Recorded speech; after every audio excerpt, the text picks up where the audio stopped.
Hey guys, welcome back to my Tarantino series. I'm talking about each one of Quentin Tarantino's films leading up to the Hateful Eight coming out at the end of the year.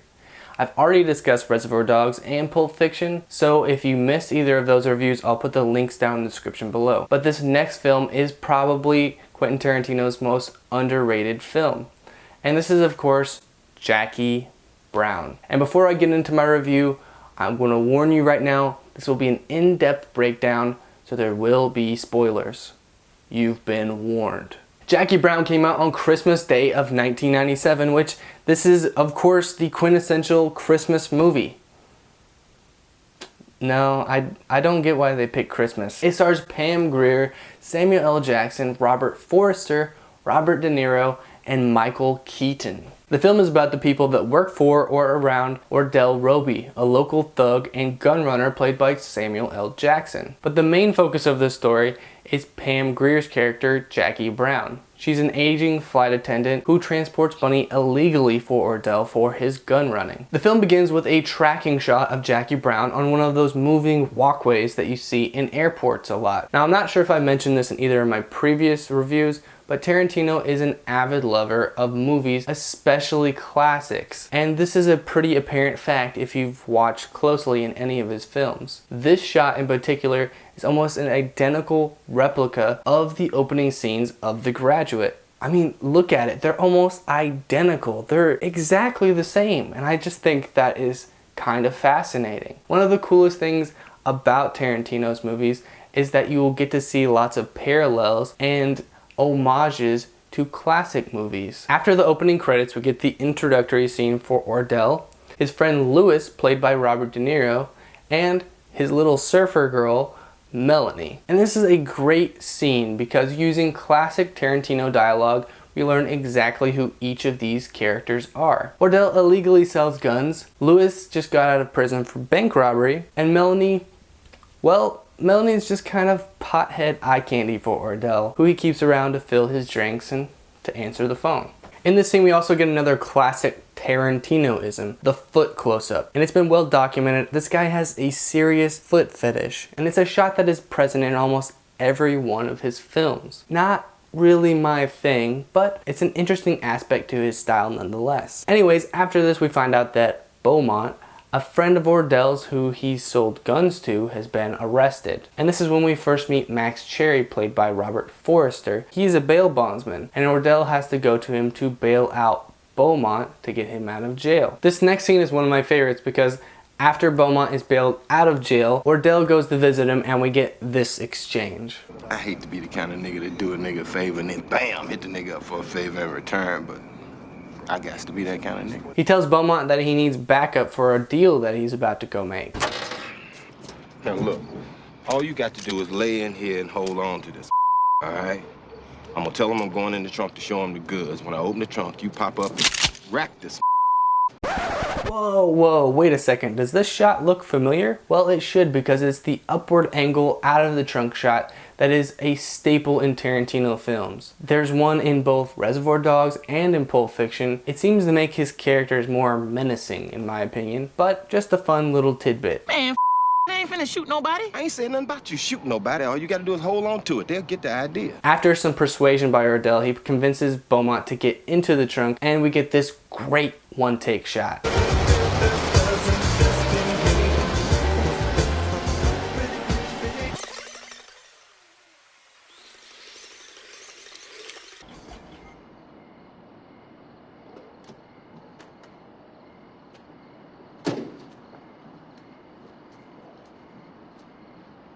Do a nigga a favor, gotta do it.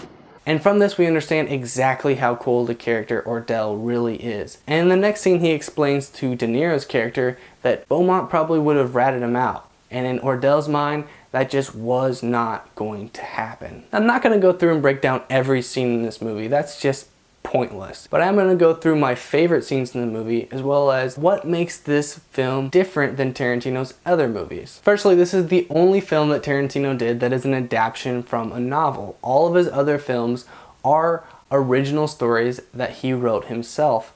And this is the first film that he ever did that was told in a linear style. And it does feel like a different movie than what we've ever seen before from him. Even though he did adapt the novel himself and brought that edge to the characters that feels like a Tarantino movie, it is a more subdued film than we've seen before. We never get anything weird like somebody pulling the gimp out of the back room or a decapitation with a geyser of blood. I can't wait to do my Kill Bill review. And I think this is why this is a lesser known film for him, because it doesn't feel as Tarantino-ish as the rest of his filmography. As the film progresses, we see that Jackie Brown is caught by the ATF smuggling money for Ordell and is forced into helping them try and capture Ordell. Otherwise, she'll lose her job and be put in prison herself. And this is where Max Cherry really comes in, because once Ordell finds out that she has been arrested, he pays Max Cherry again to bail her out of jail this time. And through an unusual set of circumstances, Max Cherry and Jackie Brown form this relationship. Now, Jackie Brown is a smart, strong woman. She knows that she has to stay useful to Ordell or else he'll kill her. But he still needs her to get his money into the country. She also has to still play along with the ATF and make it look like she is cooperating with them. But she has a plan. And unfortunately, this is where the film starts to feel a little bloated.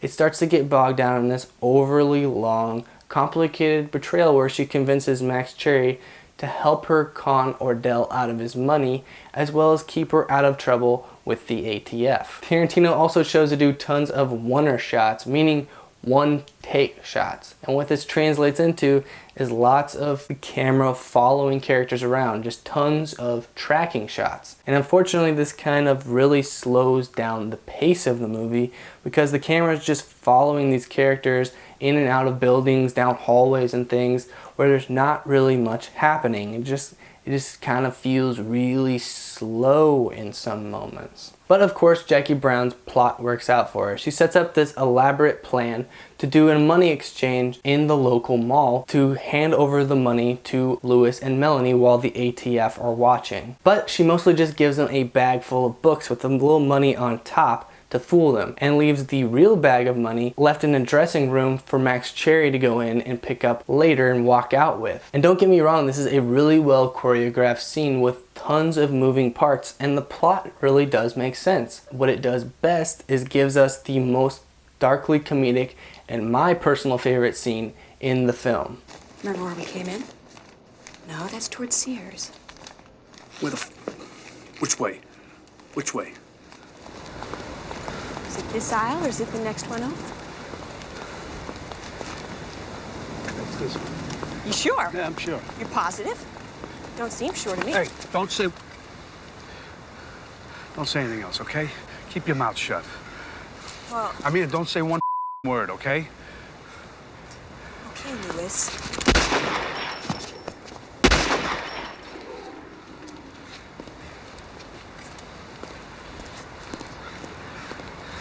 See? Just where I said it was. So naturally, when Ordell finds out that his money is gone, he's kind of upset with Louis.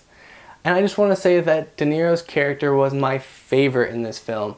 It's probably his most understated performance that I can think of, and he just played the scummy, low-life criminal really well. I really loved it. So I really was kind of sad when they killed off his character. Next we get a shot of Ordell with his hair down. I'm just gonna leave that there. But anyways, Ordell forces Max Cherry to take him to Jackie Brown because he figures out in some way that she is the one that ripped him off.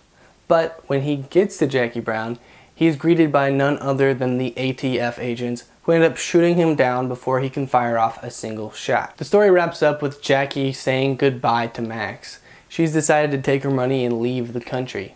And she asks him to come with her, but for some reason that I never could figure out, he declines, decides to stay and do his work as bail bondsman. So they share a long kiss, and then she just drives off. Overall, this is a really good heist film. It's got some great scenes, some great dialogue, some great music, and it's just kind of too long and drawn out. I think that most of the problems I have with this movie could probably be fixed with just a little extra editing though. Overall, I'm gonna give Jackie Brown a 7.5 out of 10. Thank you so much for watching, guys. You know I really do appreciate it. If you enjoyed my review for Jackie Brown, please give me a thumbs up. Leave me a comment down below with your thoughts. And if you want to see more videos like this, then please subscribe.